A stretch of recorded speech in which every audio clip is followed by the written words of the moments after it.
So, let's talk. As the title of the video says, I have quit my job.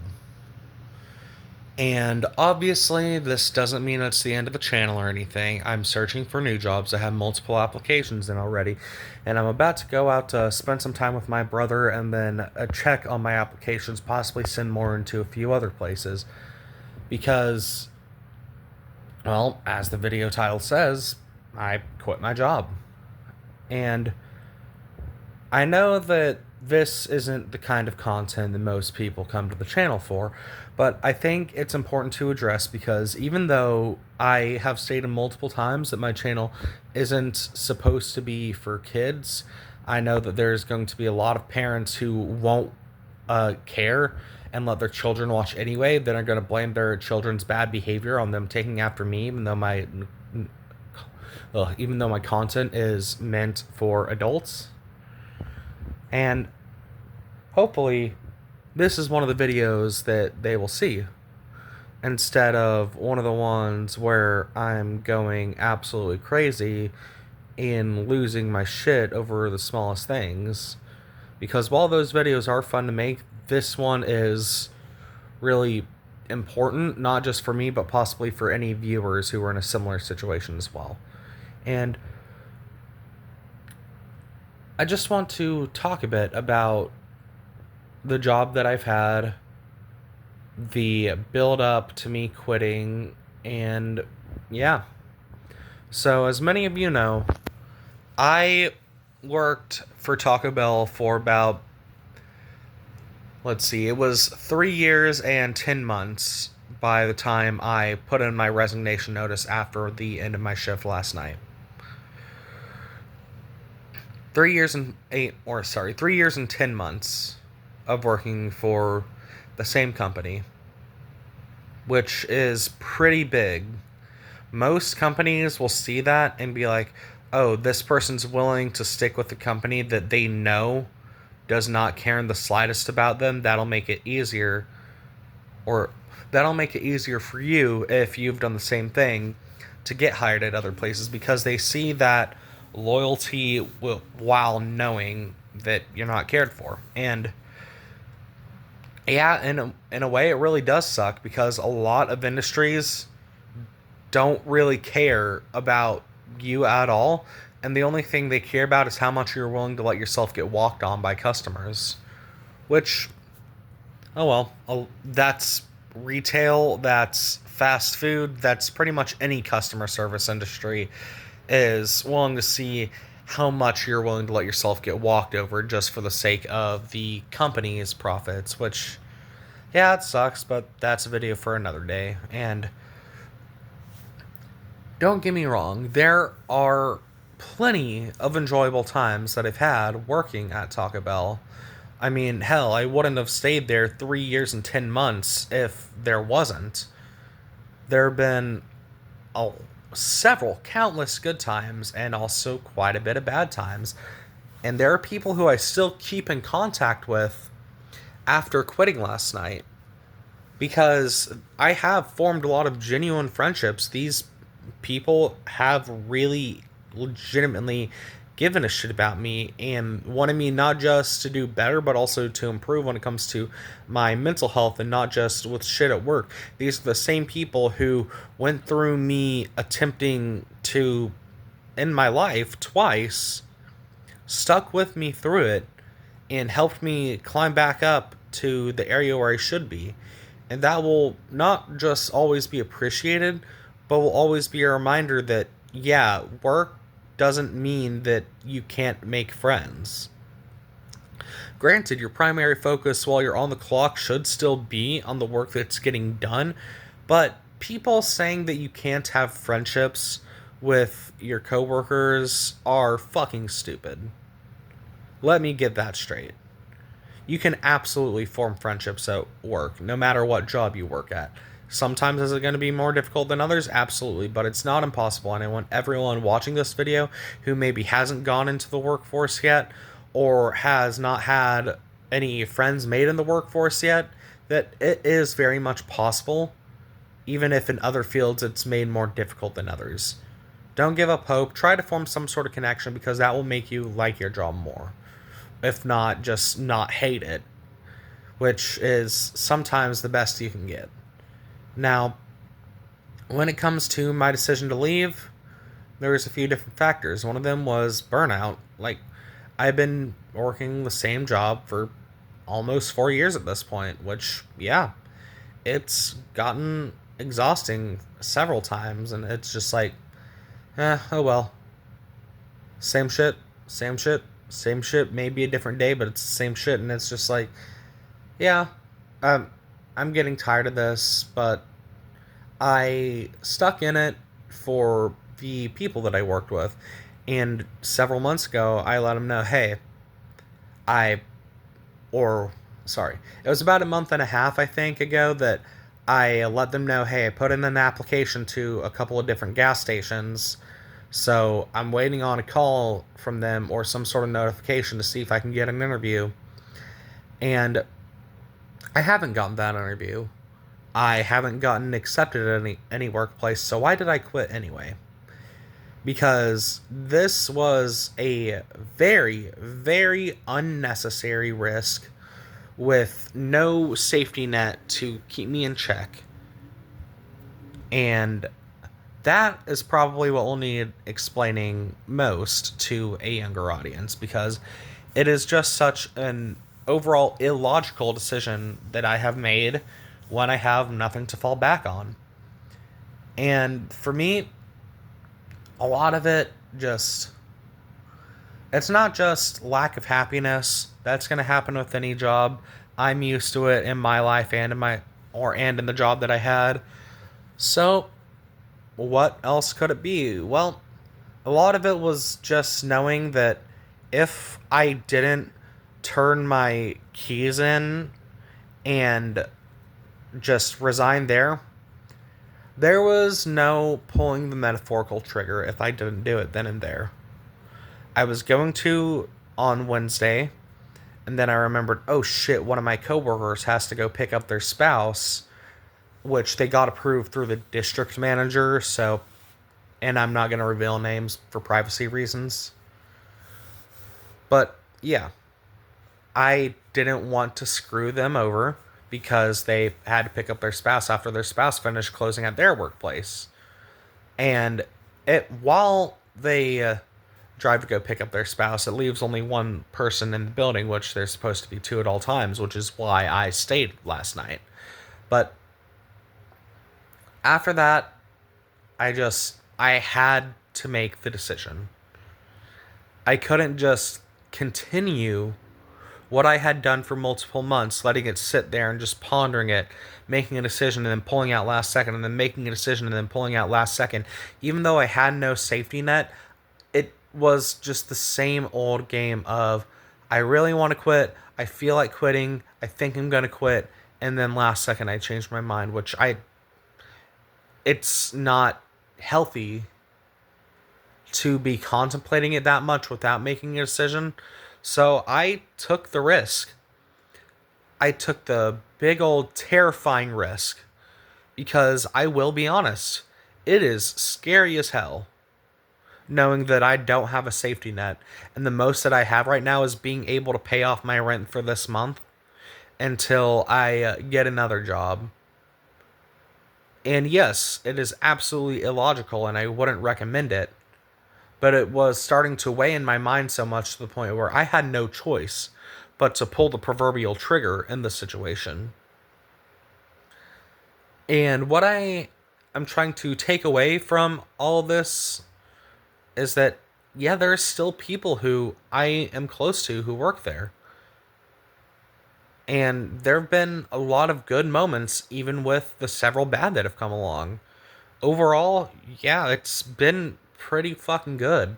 Even if I'm getting burnt out, even if I had been thinking about making the decision for months, even if there was a straw that finally broke the camel's back. And that straw was that the general manager of the store had made a threat saying that if she tried to call anyone in and they didn't respond, if for those of you who don't know, being called in is being off the clock, whether you're supposed to be on the clock later that day, but not yet, let's say 5 hours before your shift, whether it be after you've clocked out, even if it's by like 8 hours, whether it be on a day off. And the general manager threatened that if no one, or that if the people who they tried to call in at times where they weren't working did not answer, that she would terminate them. Now, in Arkansas, unfortunately, that is legal, despite how scummy it is, because Arkansas is an at-will work state. However, it just does not sit right with me at all. This is people's time off. It is their days off. It is their hours before they come to work where they're trying to spend time with their family or get shit around their house cleaned up. It's their time after they've already clocked out and ended their shift when they're doing the same things and trying to spend time with family after they clock out, trying to eat something, trying to take a shower, and you're just threatening termination over them not answering you on their own personal time that's not work time. That was absolutely the straw that broke the camel's back, because I, out of sheer principle, I am not going to stand for that. I'm not just going to sit by and allow that to happen. It is incredibly scummy for anyone, let alone the general manager, to do. And for someone who has had to leave multiple times, who's had to have been called in multiple times like them, I would expect a lot better. Or, sorry, when I say who has had to been called in, who people have tried to call in, and the general manager said that she couldn't, and it was respected. She wasn't screamed at for it. There was no demand that she come in. Shit. But that was just it. They couldn't come in, so they didn't come in. But now that it's the other way around, they want to abuse their power to threaten termination. And the entire reason, the entire thing with them becoming a general manager and getting the position they did was completely botched as well. And let me explain that real quick, because when our last general manager quit, everyone in the store unanimously, by the way, agreed that it should be one person from our store. Everyone said the same person should promote from being one of the assistants that we had to being the general manager. And then the regional manager, who's above the district and general managers, said, oh no, there are people who have been waiting for this position for longer. And then the person that the regional manager decided to give the position to happened to be someone who was a first assistant at another store who got demoted to a second assistant because they were causing issues. And that's the general manager that we had before I quit. And it's just like, not only do you have someone who's been trying to get this role for multiple years, who has been busting their ass, and it just gets denied because other people have been waiting longer. But then you also take into account how the person who was promoted to general manager after causing those issues was one of the favorite workers from the district manager. Favoritism unquestionably had a part in that after hearing that. I have absolutely no doubt. And then the issues that they have caused after they have promoted at my store, or at the store that used to be the one I worked at, it's absolutely insane. And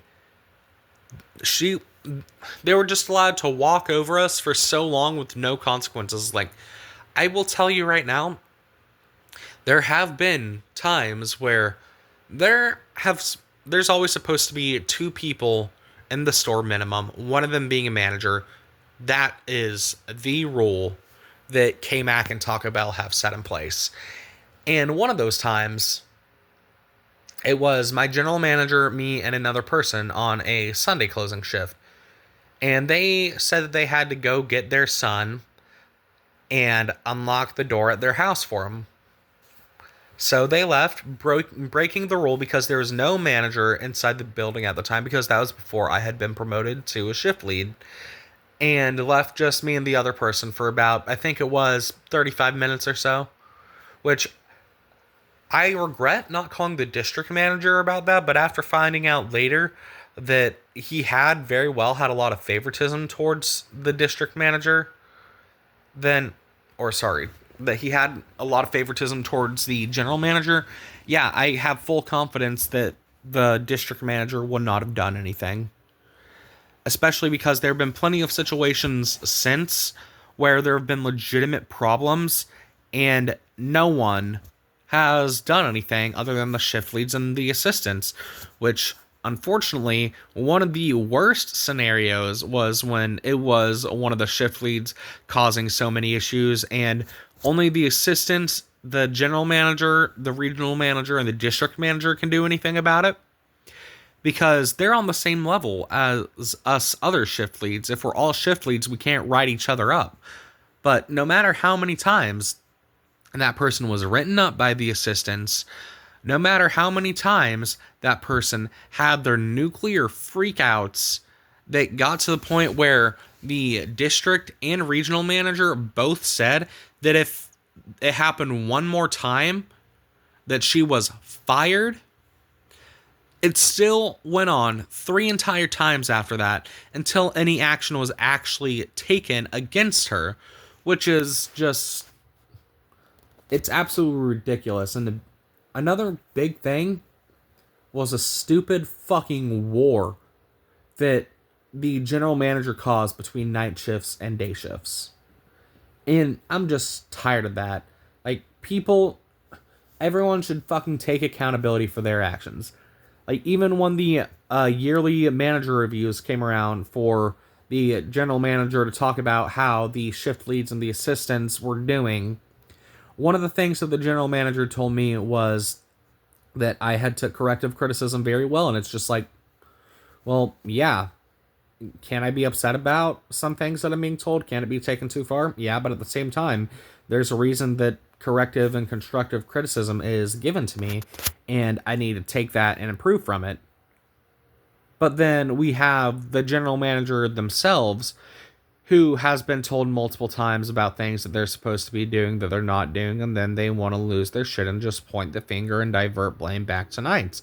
And it's just this whole fucking bullshit cycle of that same shit over and over and over again for over a year.